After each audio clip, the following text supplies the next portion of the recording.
let's talk ASU women's hockey. This particular story, I'm a couple of weeks late to it, but you know what? It's better late than never. Let's go ahead and talk about it. On June 20th, 2024, it was officially announced that ASU's D1 women's hockey team is leaving their conference, the WWCHL, and going independent moving forward. It's nice to know it's officially official. This article comes from team reporter Chase Beardsley. I'll leave a link below in the description. Let's go ahead and jump right into it. The ASU women's ACHA D1 hockey program has announced they will leave the Western Women's Collegiate Hockey League and become independent starting in the 2024-25 season. It will be the first time they will not compete in a conference in their 9-year history. ASU leaves behind University of Denver, Colorado State University, the University of Utah, Grand Canyon University, the University of Colorado, the University of Wyoming, and Montana State University as the 7 members of the WWCHL. They were the first team to leave the conference since Midland University and University of Minnesota did it back in 2019. Head coach Lindsay Ellis had this to say about the move. Quote, "We are excited to become an independent team this upcoming season and beyond. With this move, we are able to use our budget to schedule rougher opponents and become an even better team. We were restricted financially as a Western team, and this will allow us to travel and play ranked opponents more often. At the end of the day, it is still our goal to win games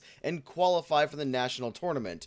This will challenge us like never before." Here are those 4 independent teams ASU will be joining: Niagara University, the University of Massachusetts Amherst, University of Rhode Island, and the newest team in the league, the University of Arizona. ASU is also expected to play teams like Midland University, Maryville University, as well as Liberty University. For context, Liberty University won 4 consecutive D1 national championships: 2018, 2019, 2021, and 2022. It was not awarded in 2020. What's interesting is University of Arizona, this is the first year they'll be competing in the ACHA, a brand new program, and ASU is expected to play them about 4 times this year. When talking about the Cactus Cup, it's essentially a local trophy that ASU and GCU have been playing for. That will be played between ASU and U of A this season, though they will still play GCU about 2 times this year. I wanted to go ahead and just double check a couple of things, because one of the main things I was hearing about this was that they wanted to essentially challenge themselves more. The WWCHL was not exactly a top conference in the ACHA, and I have a couple of numbers just as examples. In 2021-22, ASU went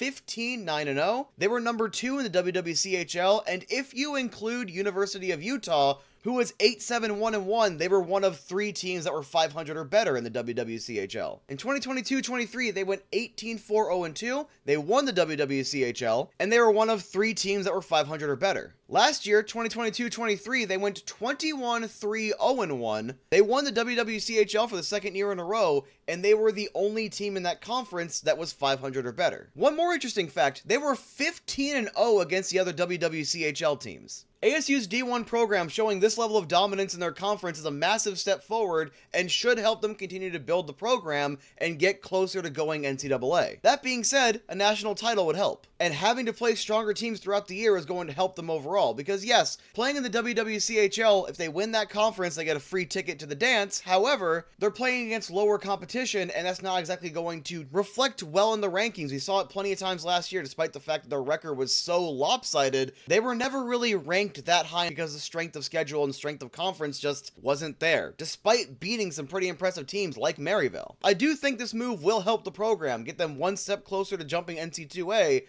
and hopefully they'll be able to win a national championship. Best of luck, and I look forward to seeing where the team goes, because the program has just been getting better and better over the last couple of years. However, with them playing in that weaker conference, this jump should show us just how much better they are getting and how much more they need to improve.